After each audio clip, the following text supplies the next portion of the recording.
নিকা আৰু স্বচ্ছ নিযুক্তিয়ে সমাজৰ দুখীয়া দৰিদ্ৰজনৰ ঘৰত আজি প্ৰাপ্তিৰ অনাবিল আনন্দৰ বন্যা বোৱাইছে। কাৰণ টকা নিদিয়াকৈ চাকৰি নোপোৱা অসমত এতিয়া শিক্ষিত নিবনুৱাই মেধাৰ বলত হাঁহি হাঁহি লৈছে চৰকাৰী চাকৰি। মই 1 টকা পইচা একো নাজানো এইবিলাক পইচা কথা, তথাপিতো বহুতে কিছুমানে কয় আগতে পইচা দিলে আজিকালি চাকৰি পায়। তেতিয়া মা দেউতাই অলপ চিন্তা কৰিছিলে ইমানখিনি পইচা ক'ৰ পৰা দিম। মই মাননীয় শ্ৰীযুত ডক্টৰ হিমন্ত বিশ্ব শৰ্মা ডাঙৰীয়াক বহুত ধন্যবাদ, যেন 1 টকা পইচা নিদিয়াকৈ যেন মই চাকৰিটো পাইছোঁ। বহুত ভাল লাগিছে আজি।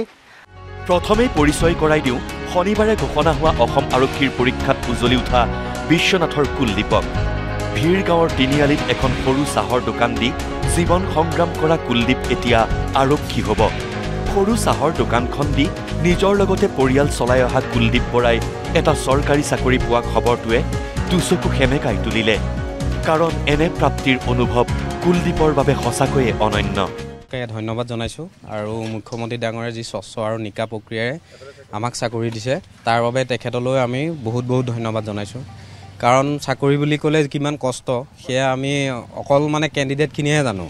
গতিকে স্বচ্ছ প্ৰক্ৰিয়া যে হৈছে তাৰ বাবে বহুত ধন্যবাদ তেখেতলৈ, আৰু আগলৈ এনেকৈ অসমত চাকৰিসমূহ স্বচ্ছ আৰু নিকা প্ৰক্ৰিয়াৰ হৈ যাওক। কিমান বছৰৰ কষ্ট সেয়া মই আৰু ঘৰৰ মানুহে আৰু গাঁৱৰ মানুহ দেখি থকা সকলেহে জানে। আৰু এইটো হয়তো আপোনালোকক মই ভাষাৰে বুজাব নোৱাৰিম যে কিমান কষ্ট ত্যাগ তাৰ বাবে মই এই চাকৰিটোৰ বাবে কিমান কি এৰিবলগীয়া হৈছে সেয়া হয়তো মই আৰু ঘৰৰ মানুহে জানে। লখিমপুৰৰ বাধা কৰাৰ হেমন্ত হাজৰিকাৰ পৰিয়ালটোৱেও টুকিছে আৱেগৰ লোটক। পিতৃৰ সমান্তৰালকৈ দিন হাজিৰা কৰা হেমন্তই লাভ কৰিলে অসম আৰক্ষীত চাকৰি। UB কনিষ্টবল ৰূপে পৰীক্ষাত উত্তীৰ্ণ হ'ল উৰুখা পজাত মানুহ হোৱাৰ সংগ্ৰাম কৰা হেমন্ত। মোৰ দৰে এজন কাঠমিস্ত্ৰীৰ পুত্ৰই এটা চৰকাৰী চাকৰি পোৱাটো জীৱনৰ বাবে ডাঙৰ প্ৰাপ্তি। চাকৰি পাই স্বচ্ছ নিযুক্তিৰ বাবে মুখ্যমন্ত্ৰীক ধন্যবাদ হেমন্ত আৰু পৰিয়ালৰ। মই মোৰ হাঁহ কুকুৰা পুহোঁ আছে, তাৰপিছত আৰু ওচৰতে ভূপেন দাৰ লগত ডিছপাতৰ মেচিন চলাওঁ। আৰু সেই ববৌ বত্তাহঁতেও মোক বহুত ছাপোৰ্ট দিছে। মই দিনটো কাম কৰোঁ, যিহেতু মোৰ 4টা বজাৰ লগে লগে দৌৰিব যাবলগীয়া হয়। তেতিয়া ববৌহঁতেও কয় তোৰ টাইম হ'ল তই যা বুলি কৈ পঠিয়াই দিয়ে। তাৰ পৰা মই বহুত ছাপোৰ্ট পাইছোঁ, আৰু লগতে মা দেউতাই মোক বহুত ছাপোৰ্ট কৰিছে। ল'ৰাটোৱে বহুত কষ্ট কৰি ঘৰখনো চলাইছে। বাপেক কামলৈ যাব নোৱাৰিলে, সিয়ে কষ্ট কৰি ঘৰ চলাই খুৱাই বস্তু পাতিও আনে। আৰু হেমন্ত বিশ্ব শৰ্মাই বহুত ভাল কাম কৰিছে। বহুত ধন্যবাদ দিছোঁ হেমন্ত বিশ্ব শৰ্মাক। 2022 চনত জ্যেষ্ঠ ভাতৃয়ে চাকৰি পাইছিল অসম আৰক্ষীত। আজি কনিষ্ঠ ভাতৃয়েও চাকৰি পালে অসম আৰক্ষীৰ UBত। এই সাফল্যৰ গাথা লখিমপুৰৰ বগী নদীৰ।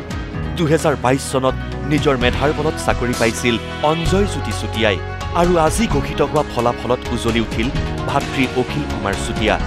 চৰকাৰৰ নিকা আৰু স্বচ্ছ নিযুক্তিৰ বাবে জ্যেষ্ঠ ভাতৃয়ে মুখ্যমন্ত্ৰীলৈ চিঠি লিখিও প্ৰকাশ কৰিছিল প্ৰাপ্তিৰ অনুভৱ। মাননীয় মুখ্যমন্ত্ৰী ডাঙৰীয়ালে হোৱাটছআপ যোগে এটা মেছেজ প্ৰেৰণ কৰিছিলোঁ যে 2022 চনত মই অসম পুলিচত আৰু নিকাভাৱে সফল হৈছিলোঁ। আৰু মোক দেখি মোৰ ভাইটিও কষ্ট কৰি গৈছিলে। আৰু আজিৰ দিনটোত মোৰ ভাইটিও পুনৰ অসম পুলিচতে নিযুক্তিপ্ৰাপ্ত হ'বলৈ সক্ষম হৈছে। সেইকাৰণে মাননীয় মুখ্যমন্ত্ৰী ডাঙৰীয়াক আমি ধন্যবাদ দিছিলোঁ। আৰু এইখন চৰকাৰ আৰু মাননীয় মুখ্যমন্ত্ৰী ডাঙৰীয়াৰ দিনত যে এনেকুৱা স্বচ্ছ আৰু নিকাভাৱে যি নিযুক্তি প্ৰক্ৰিয়া হৈছে তাৰ বাবে আমি বহুত সুখী। প্ৰথমে মই ফৰেষ্টত দিছিলোঁ, ফৰেষ্টত অকণমান মোৰ খেলি মেলি হৈছিল, তেতিয়া নাপালোঁ। এতিয়া আকৌ ছেকেণ্ড টাইম। কেনেকুৱা লাগিছে চাকৰি পাই? ভালে লাগিছে। দুইজন চাকৰিয়াল ভালে লাগিছে। এইকাৰণে মুখ্যমন্ত্ৰী ডাঙৰীয়াক ইয়াৰ কাৰণে মই ধন্যবাদ জনাইছোঁ। এনেকৈ যাতে আগলৈও নিকাভাৱে আৰু স্বচ্ছভাৱে চলাই যায়।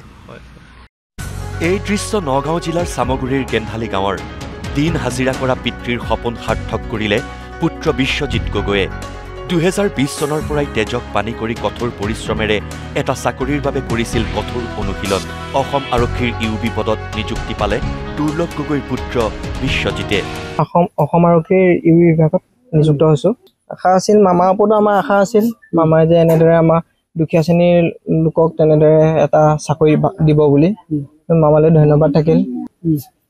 মা দেউতাৰো সপোন পূৰণ হ'ল। পিতৃ গেছ কোম্পানীৰ ৰান্ধনি কৰে, মাতৃ ঘৰতে থাকে।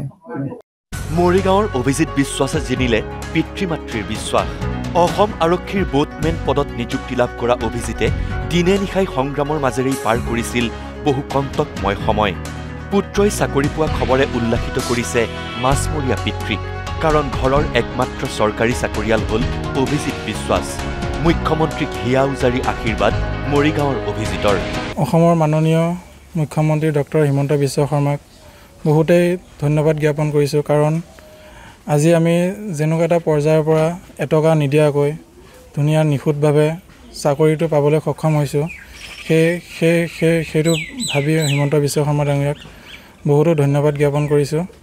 Bureau report news live.